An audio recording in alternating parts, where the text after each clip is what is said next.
गिल्लू।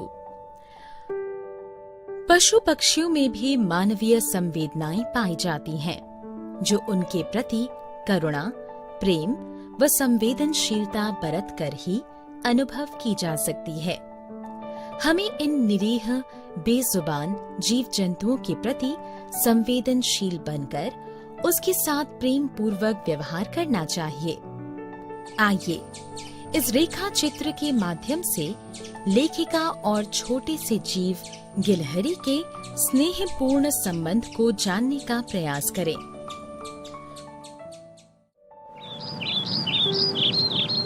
सोनजूही में आज एक पीली कली लगी है। इसे देखकर अनायास ही उस छोटे जीव का स्मरण हो आया, जो इस लता की सघन हरितिमा में छिपकर बैठता था और फिर मेरे निकट पहुंचते ही कंधे पर कूदकर मुझे चौंका देता था। तब मुझे कली की खोज रहती थी, पर आज उस लघु प्राण की खोज है। परंतु वह तो अब तक इस सोनजूही की जड़ में मिट्टी होकर मिल गया होगा। कौन जाने स्वर्णिम कली के बहाने वही मुझे चौंकाने ऊपर आ गया हो। अचानक एक दिन सवेरे कमरे से बरामदे में आकर मैंने देखा, दो कौवे एक गमले के चारों ओर चोंचों से छुआ छुआवल जैसे खेल खेल रहे हैं। यह काक भुशुंडी भी विचित्र पक्षी है। एक साथ समादरित, अनादरित, अति सम्मानित, अति अवमानित। हमारे बेचारे पुरखे ना गरुड़ के रूप में आ सकते हैं, ना मयूर के, ना हंस के। उन्हें पितर पक्ष में हमसे कुछ पाने के लिए काक बनकर ही अवतीर्ण होना पड़ता है। इतना ही नहीं, हमारे दूरस्थ प्रियजनों को भी अपने आने का मधु संदेश इनके कर्कश स्वर में ही देना पड़ता है।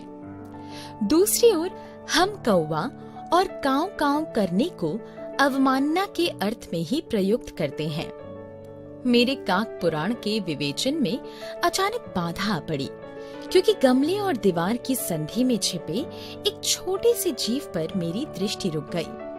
निकट जाकर देखा, गिलहरी का छोटा सा बच्चा है, जो संभवतः घोंसले से गिर पड़ा है और अब कौवे जिसमें सुलभ आहार खोज रहे हैं। काक द्वय की चोंचों के दो घाव उस लघु प्राण के लिए बहुत थे, अतः वह निश्चेष सा गमले से चिपटा पड़ा था। सबने कहा, कौवे की चोंच का घाव लगने के बाद यह बच नहीं सकता, अतः इसे ऐसे ही रहने दिया जाए। परंतु मन नहीं माना। उसे हौले से उठाकर अपने कमरे में लाई। फिर रुई से रक्त पोंछकर घावों पर पेनिसिलिन का मरहम लगाया।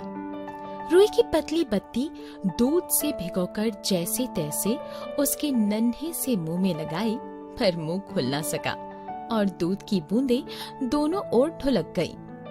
कई घंटों के उपचार के उपरांत उसके मुंह में एक बूंद पानी टपकाया जा सका। तीसरे दिन वह इतना अच्छा और आश्वस्त हो गया कि मेरी उंगली अपनी दो नन्हे पंजों से पकड़कर नीले कांच के मोतियों जैसी आंखों से इधर उधर देखने लगा। 3-4 मास में उसके स्निग्ध रोएं, झब्बेदार पूंछ और चंचल चमकीली आंखें सबको विस्मित करने लगी।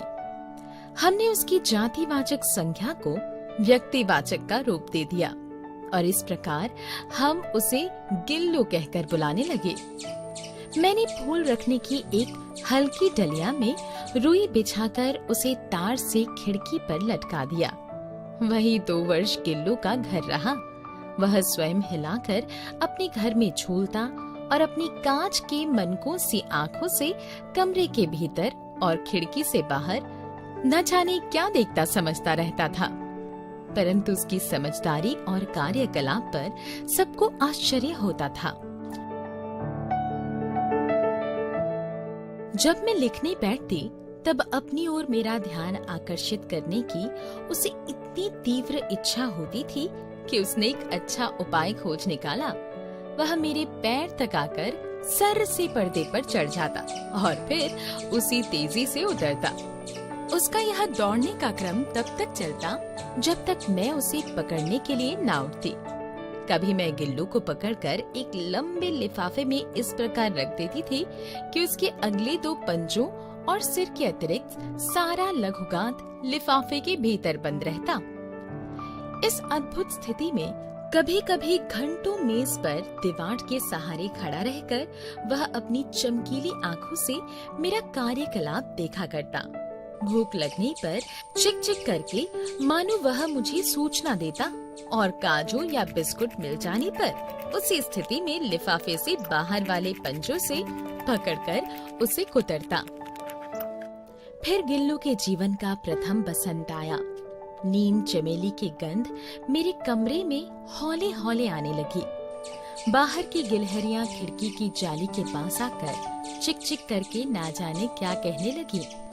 गिल्लू को जाली के पास बैठकर अपने पन से बाहर झांकते देखकर मुझे लगा कि इसे मुक्त करना आवश्यक है।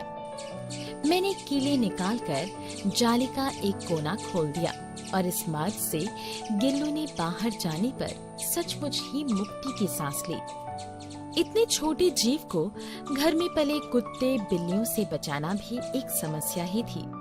आवश्यक कागज पत्रों के कारण मेरे बाहर जाने पर कमरा बंद ही रहता है। मेरी कॉलेज से लौटने पर जैसे ही कमरा खोला गया और मैंने भीतर पैर रखा, वैसे ही गिल्लू अपनी जाली के द्वार से भीतर आकर मेरे पैर से सिर और सिर से पैर तक दौड़ लगाने लगा। तब से यह नित्य का क्रम हो गया। मेरे कमरे से बाहर जाने पर गिल्लू भी खिड़की की खुली जाली की राह बाहर चला जाता और दिन भर गिलहरियों की झुंड का नेता बना हर डाल पर उछलता कूदता रहता और ठीक 4 बजे वह खिड़की से भीतर आकर अपने झूले में झूलने लगता। मुझे चौंकाने की इच्छा उसमें ना जाने कब और कैसे उत्पन्न हो गई थी। कभी फूलदान के फूलों में छिप जाता, कभी पर्दे की चुन्नट में और कभी सोन जूही की पत्तियों में। मेरे पास बहुत से पशु पक्षी हैं और उनका मुझसे लगाव भी कम नहीं है, परंतु उनमें से किसी को मेरे साथ मेरी थाली में खाने की हिम्मत हुई है, ऐसा मुझे स्मरण नहीं आता। गिल्लू इनमें अपवाद था। मैं जैसे ही खाने के कमरे में पहुंचती, वह खिड़की से निकलकर आंगन की दीवार बरामदा पार करके मेज पर पहुंच जाता और मेरी थाली में बैठ जाना चाहता। बड़ी कठिनाई से मैंने उसे थाली के पास बैठना सिखाया, जहां बैठकर वह मेरी थाली में से एक एक चावल उठाकर बड़ी सफाई से खाता रहता। काजू उसका प्रिय खाद्य था और कई दिन काजू ना मिलने पर वह अन्य खाने की चीजें लेना बंद कर देता या झूले से नीचे फेंक देता। उसी बीच मुझे मोटर दुर्घटना में आहत होकर कुछ दिन अस्पताल में रहना पड़ा। उन दिनों जब मेरे कमरे का दरवाजा खोला जाता, गिल्लू अपने झूले से उतरकर दौड़ता और फिर किसी दूसरे को देखकर उसी तेजी से अपने घोंसले में जा बैठता। सब उसे काजू दे आते, परंतु अस्पताल से लौटकर जब मैंने उसके झूले की सफाई की तो उसमें काजू भरे मिले, जिनसे ज्ञात होता था कि वह उन दिनों अपना प्रिय खाद्य कितना कम खाता रहा।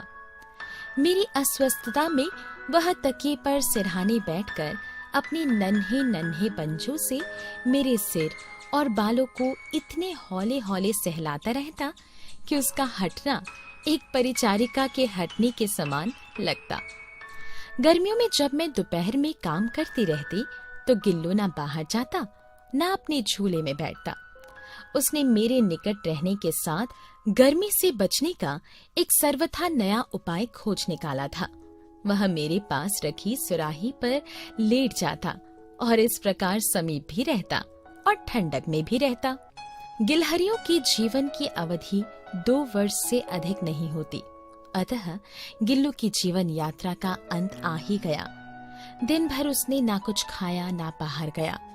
रात में अंत की यातना में भी वह अपने झूले से उतरकर मेरे बिस्तर पर आया और ठंडे पंजों से मेरी वही उंगली पकड़कर हाथ से चिपक गया, जिसे उसने अपने बचपन की मरणासन स्थिति में पकड़ा था। पंजे इतने ठंडे हो रहे थे कि मैंने जागकर हीटर चलाया और उसे उष्णता देने का प्रयत्न किया, परंतु प्रभात की प्रथम किरण के स्पर्श के साथ ही वह किसी और जीवन में जागने के लिए सो गया। उसका झूला उतारकर रख दिया गया है और खिड़की की जाली बंद कर दी गई है, परंतु गिलहरियों की नई पीढ़ी जाली के उस पार चिक चिक करती ही रहती है और सोन जूही पर बसंत आता ही रहता है। सोन जूही की लता के नीचे गिल्लू को समाधि दी गई है, इसलिए भी कि उसे वह लता सबसे अधिक प्रिय थी, इसलिए भी कि उस लघुगात का किसी वासंती दिन जूही के पिताब छोटे फूल में खिल जाने का विश्वास मुझे संतोष देता है।